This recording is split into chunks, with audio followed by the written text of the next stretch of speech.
Breaking news. A mass casualty incident this morning after a group of sheriff recruits out for a morning run in Los Angeles where they were hit by a car in Whittier, California. That's just southern part of LA County.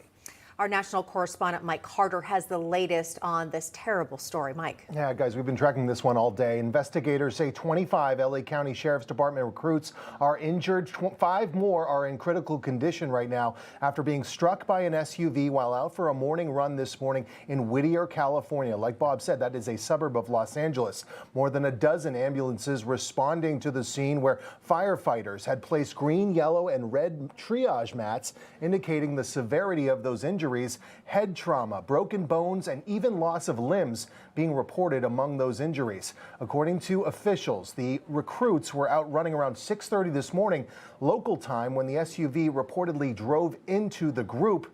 LA County Sheriff Alex Villanueva says the recruits typically run in group formation on city streets led by road guards who wear reflective, high visibility vests while following a lead vehicle. Authorities say the SUV responsible for the crash was going the wrong way on the road and ended up crashing into a light pole after striking the group. The driver, a 22-year-old man from Diamond Bar, California, has been detained in the incident. The cause of the accident, motive, anything is unknown at this time. And so we're waiting to hear more from the CHP as they do their investigation. And now we're just facing some life-altering injuries from some most severely injured recruits.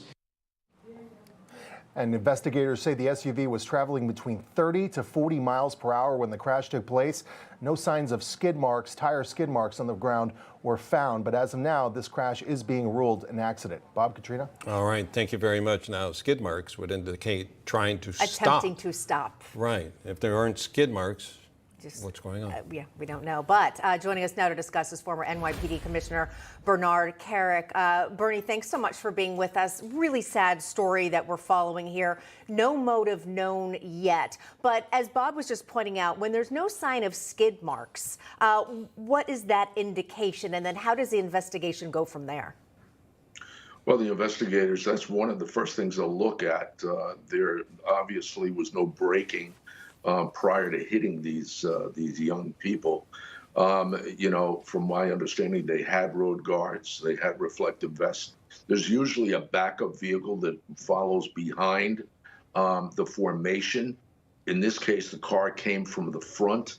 You know, the investigators are going to be looking at the driver, his driving record, whether he was intoxicated, whether this was intentional. You know, the shame of this is, guys, that these kids are just starting out their careers for the rest of their lives. They're not even out of the academy yet. They chose a profession where they could be put in harm's way, and they've been put in harm's way actually going through the training to get there, which is really, it's a shame.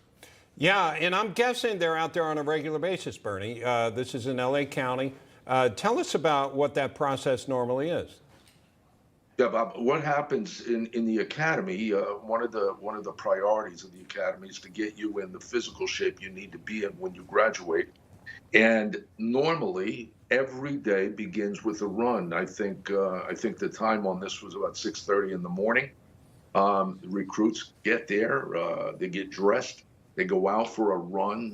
You know, I don't know the designated length of that run, but they go out for a run, they do their PT, they change, and then they go for their academics, their firearms, and the other stuff during the day. But the run is the first thing they do in the morning, and that's usually every single day. Yeah, that's assuming they don't make their bed first?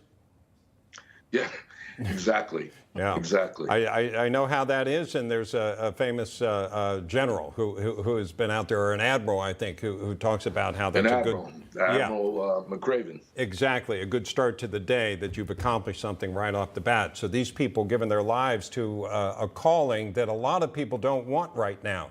And I'm wondering, you know, if they have a trailing car, they're obviously trying to protect them.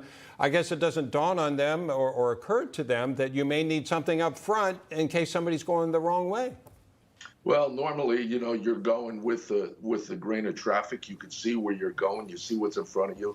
In this case, the driver was going down the wrong way, did not attempt to stop, which, it's one of two things. The driver was clearly intoxicated, or this was intentional, which will make it much worse. Yeah, and that's what we'll hold off on concluding. We'll have to get more information, but it does break my heart, Bernie. I'm sure it does yours too, when the gentleman was saying these are life-altering injuries. Yeah.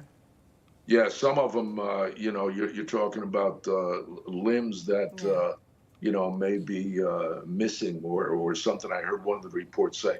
Yeah. That's pretty horrendous, pretty bad. Okay. And keep in mind, Bob and Katrina, this guy was doing 30 to 40 miles an hour when he hit them with no braking.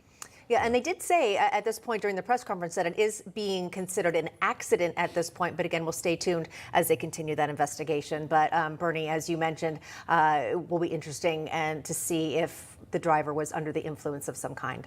All right. Bernie, thank you so much. Thank you, guys. No crooked establishment. None of that twisting the truth. No talking down to me. Don't tell me how to think. Don't tell me how to think. Don't tell me how to think. I trust Newsmax. Newsmax. They don't tell me how to think. They let me decide. Newsmax. Real news For real people.